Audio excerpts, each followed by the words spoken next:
नमस्कार, स्वागत है आपका मेरी दुनिया में। कैसे हैं आप लोग? आशा करती हूँ बिल्कुल ठीक होंगे और मैं भी बिल्कुल ठीक हूँ। तो आज बात करते हैं प्रदोष व्रत की। अप्रैल माह में पड़ने वाला प्रदोष कब है, त्रयोदशी तिथि कब है, पूजा का क्या मुहूर्त है, आज के दिन क्या ऐसा उपाय करें जिससे भोलेनाथ प्रसन्न हों और हमारी सभी इच्छाएं पूर्ण करें।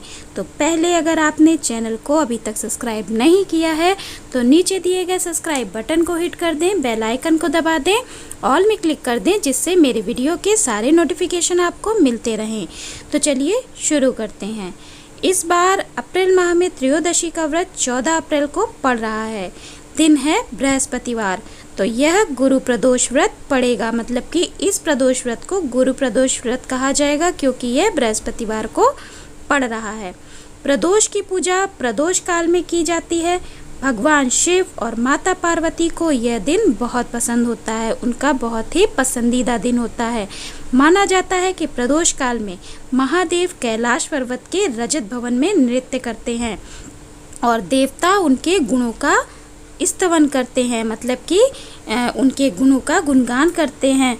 और त्रयोदशी में प्रदोष काल का जो समय है, जो व्यक्ति मतलब प्रदोष काल के समय पे जो व्यक्ति भगवान भोलेनाथ का पूजन करता है, उनका व्रत करता है, उनका अभिषेक करता है और उनके नाम जाप करता है, तो भगवान भोलेनाथ उनकी सभी मनोकामनाएं पूर्ण करते हैं।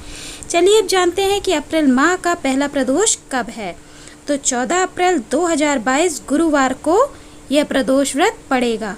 चैत्र शुक्ल त्रयोदशी तिथि का प्रारंभ हो रहा है 14 अप्रैल, दिन बृहस्पतिवार सुबह 4:49 पे और त्रयोदशी तिथि की समाप्ति हो रही है 15 अप्रैल, दिन शुक्रवार सुबह 3:55 पे। प्रदोष काल का जो समय है, पूजा का जो शुभ मुहूर्त है वो शाम को 6:46 से 9 बजे तक रात को रहेगा। प्रदोष व्रत रहने वाले व्यक्ति को उत्तम संतान, लंबी आयु और अच्छे स्वास्थ्य की प्राप्ति होती है। भगवान भोलेनाथ की भक्ति करने वाला व्यक्ति भगवान शिव की कृपा जल्दी पा लेता है क्योंकि भगवान भोलेनाथ शीघ्र प्रसन्न होते हैं और व्रती की सभी मनोकामनाएं पूर्ण करते हैं। यह व्रत महीने में 2 बार आता है। कृष्ण पक्ष की त्रयोदशी तथा शुक्ल पक्ष की त्रयोदशी तिथि में आता है। जो व्यक्ति त्रयोदशी का व्रत करते हैं उनके सभी कष्ट दूर हो जाते हैं और उनका जीवन एक स्मूथली चलने लगता है और उनके जीवन में आने वाली समस्याएं धीरे धीरे करके दूर हो जाती हैं। तो चलिए पूजा विधि जान लेते हैं कि पूजा विधि क्या है प्रदोष व्रत की। तो सुबह आपको ब्रह्म मुहूर्त में उठ जाना है। गंगा जल अपने जल के स्नान के जल में मिला लीजिए। अगर आपके घर में कोई नदी सरोवर है, पास में गंगा नदी है, तो आप जाकर वहाँ पे स्नान कराइए। नहीं है तो घर के ही स्नान के जल में गंगा जल मिला लीजिए, थोड़ा सा गौमूत्र मिला लीजिए और थोड़ा सा आप कच्चा दूध मिला लीजिए और उससे आप स्नान कर लीजिए। फिर उसके बाद साफ स्वच्छ कपड़े पहन लीजिए। सफ़ेद रंग के हों तो सफ़ेद रंग के पहन लीजिए और स्त्रियां हैं तो सफ़ेद के साथ कुछ कलरफुल पहन लीजिए। सूर्य भगवान को आपको उसके बाद जल देना है। मंदिर में एक चौकी लगाइए, मंदिर में जाइए, गंगा जल छिड़किए अपने पूरे घर में और मंदिर में छिड़किए। उसके बाद एक चौकी लगाइए, पहले रंगोली बनाइए, चौकी लगाइए, उसमें एक आपको सफ़ेद रंग का कपड़ा बिछाना है चौकी में। अगर घर में पूजन कर रहे हैं तो चौकी लगा लीजिए और अगर आप शिवालय में जाकर पूजन करेंगे तो फिर आपको चौकी की आवश्यकता नहीं है। अगर आप एक समय शिवालय जाना चाहते हैं, जैसे कि शाम को जाना चाहते हैं, सुबह आप घर पे करना चाहते हैं, तो भी आपको चौकी लगानी चाहिए। तो आप चौकी लगा लीजिए, उसमें कलश की स्थापना कर लीजिए, शिव परिवार बैठा लीजिए। इसके बाद आपको संकल्प लेना है कि आप पूरा दिन आज व्रत रहेंगे और प्रदोष का व्रत रहकर प्रदोष काल में भगवान शिव की विधिवत पूजा करेंगे और आपकी जो भी मनोकामना है आप वो भी बोल सकते हैं। पहले आपको पूजा करने से जब आप पूजा शुरू करेंगे तो फिर आपको सबसे पहले गणेश भगवान का, फिर सभी को गंगा जल से दूध, दही, शहद, घी, पंचामृत से अभिषेक करना है।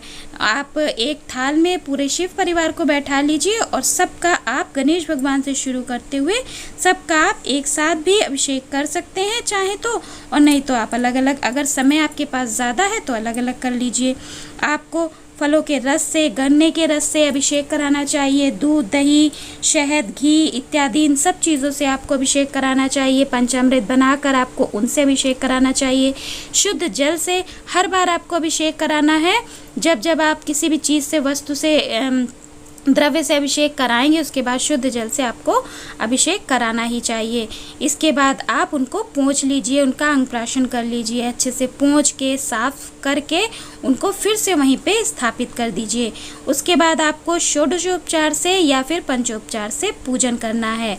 सुबह आप साधारण सी पूजा कर सकते हैं, कोई आवश्यकता नहीं है आप बहुत ज़्यादा टीम टाम करके पूजा करें। अगर आपके पास समय नहीं है तो, समय है तो आप सुबह भी पूजा कर लीजिए। आप जितना गुड़ डालेंगे उतना मीठा होगा, तो आप सुबह भी पूजा कर सकते हैं। नहीं समय है तो आप साधारण पूजा कर लीजिए। इसके बाद आपको शाम को अच्छे से पूजा करनी है प्रदोष काल में, तो आप शिवालय जाकर पूजा कर लीजिए। घर में अगर शिवलिंग रखे हैं आपके पास तो घर पे कर लीजिए। फिर इसके बाद आपको पंचोपचार से व षोडशोपचार से अच्छे से पूजन करना है। सबसे पहले गणपति भगवान का पूजन कीजिए, उनको दूर्वा ज़रूर चढ़ाइए, उनको रोली चंदन से तिलक कीजिए, पुष्प चढ़ाइए, चावल चढ़ाइए, दूर्वा चढ़ाइए और को जो भी आपके पास भोग सामग्री है वो अर्पण कीजिए उनको। और उसके बाद आप उनको धूप दीप दिखाइए। जो भी भगवान श्री गणेश भगवान के लिए आप कर सकते हैं वो कीजिए। इसके बाद माता पार्वती का पूजन कीजिए, नंदी बाबा का पूजन कीजिए और जो नाग देवता हैं, भोलेनाथ पे जो नाग देवता बैठे रहते हैं उनका पूजन कीजिए और उनके त्रिशूल का भी ज़रूर पूजन कीजिए। उसके बाद आप भगवान भोलेनाथ का पूजन कीजिए अच्छे से, खूब अच्छे से उन पे त्रिपुंड काढ़िए, चंदन से त्रिपुंड बनाइए।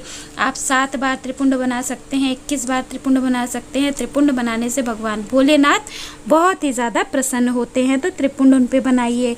और आप उनको इत्र चढ़ाइए, तिल चढ़ाइए, चावल चढ़ाइए, अक्षत जो बिना टूटे हुए अक्षत होते हैं वो चढ़ाइए। इस तरीके से आप उनकी पूजा कीजिए। धतूरा और जो भी उनकी पूजन सामग्री पे लगता है, जो उन्हें पसंद है, वो हर एक चीज़ आप चढ़ाइए। बेलपत्री, सफ़ेद रंग के पुष्प, सफ़ेद रंग की मिठाई, जनेऊ, ये सब चीज़ें उन पर अर्पण कीजिए। और आपको उनको एक पुष्प का हार भी ज़रूर पहनाना है। पुष्प का हार इतना बड़ा पहनाइए कि भगवान शिव के साथ साथ माता पार्वती को भी वो माला आ जाए। और आप गठबंधन ज़रूर कीजिए। अगर आपकी शादी नहीं हो रही है तो भगवान शिव और माता पार्वती का गठबंधन ज़रूर करके आइए। ऐसा करने से जल्दी शादी के योग बनने लगते हैं, तो आप ये कार्य ज़रूर कीजिए। माता को श्रृंगार की सामग्री ज़रूर अर्पण कीजिए। जो भी आप अर्पण कर सकते हैं अपनी क्षमता के अनुसार वो अर्पण कीजिए। लाल चुनरी, लाल साड़ी, जो भी आप के पास अवेलेबल है, आप अपनी क्षमता अनुसार जो भी उनको चढ़ा सकते हैं वो ज़रूर चढ़ाइए। इसके बाद आपको सभी सामग्री चढ़ा के उनकी आरती करनी है, हवन करनी है, कथा पढ़नी है। 5 माला आप ज़रूर उनके पास बैठकर ओम नमः शिवाय का जाप कीजिए। यदि आप ज़्यादा बीमार रहते हैं या आपके घर पे कोई ज़्यादा बीमार रहता है तो आप उनके नाम से या खुद के नाम से महामृत्युंजय मंत्र का भी जाप कर सकते हैं, तो उसका जाप कीजिए। आप 2 माला, 3 माला, जितना समय आपके पास उतना महामृत्युंजय का जाप कीजिए। इसमें आपको फलाहार करना होता है। इस व्रत में आपको मतलब कि नमक नहीं खाना होता है, तो नमक मत खाइएगा। अगर आपको बीपी की समस्या है तो आप खा सकते हैं, लेकिन जहाँ तक हो सके नमक मत खाइएगा। शाम को पूजन करके आपको मीठा अन्न आप खा सकते हैं। मीठा अन्न खा सकते हैं, जैसे कि दही पराठा खा सकते हैं, दूध पराठा खा सकते हैं, खीर इत्यादि खा सकते हैं। फिर दूसरे दिन ही आपको पूजन करके भगवान भोलेनाथ का, उसके बाद अपने व्रत का पारण करना है। व्रत के पारण करने से पहले ब्राह्मणों को भोजन ज़रूर कराइए, या फिर ब्राह्मण नहीं मिलते हैं तो आप कन्याओं को भी भोजन करा सकते हैं। कन्याएं भी नहीं मिलती हैं तो आप सूखा भोजन मंदिर में दान कर दीजिए। उसके बाद आप अपने व्रत का पारण कर लीजिए। इस तरीके से आपको पूजा करनी है। तो चलिए अब कुछ उपाय जान लेते हैं। पहला उपाय है भगवान भोलेनाथ व माता पार्वती के सामने 108 बाती का दीपक शिवालय में जाकर आपको ज़रूर लगाना है। तो ये कार्य आप ज़रूर कीजिएगा। इससे भगवान भोलेनाथ बहुत ही प्रसन्न होते हैं और दीपदान का फल बहुत ज़्यादा मिलता है। अगर उस दिन आप 108 बाती का दीपक लगाते हैं तो आपको 1008 दीपकों का फल प्राप्त होता है। तो ये कार्य ज़रूर कीजिए। दूसरा है, एक तांबे के लोटे में आपको जल भर लेना है। पहले उसमें थोड़ा गंगा जल डाल लीजिए, इसके बाद जल भर लीजिए। लोटे को पूरा जल से भर लीजिए। 5 बेलपत्र लीजिए, 1 शमी पत्र और 7 अक्षत के दाने आपको लेने हैं। थोड़े से तिल लेने हैं और इस जल को शिवलिंग में डाल दीजिए। जाकर शिवालय जाइए और शिवलिंग में चढ़ा दीजिए। वहीं पर ओम नमः शिवाय का जाप करिए उनके पास बैठ के और नंदी बाबा के कान पर अपनी मनोकामना को बोलकर चले आइए। यह कार्य आप हर प्रदोष कीजिए, देखिएगा जल्द से जल्द आपकी मनोकामना ज़रूर पूर्ण होगी। जो भी कीजिएगा भाव से कीजिएगा, मन से कीजिएगा और एक दृढ़ विश्वास से कीजिएगा। तो एक विश्वास होता है जो आपको आपकी सभी मनोकामनाओं को पूर्ण कराता है। तो विश्वास ज़रूर रखिएगा और मन से, तन मन धन से भगवान भोलेनाथ की पूजा कीजिएगा। तो आपको मेरा ये वीडियो अच्छा लगा हो तो मेरे वीडियो को लाइक कर दें, शेयर कर दें और ज़्यादा अच्छा लगा हो तो कमेंट में ओम नमः शिवाय ज़रूर लिखिए। तो खुश रहिए, मस्त रहिए, मुस्कुराते रहिए। राधे राधे, हरे कृष्णा।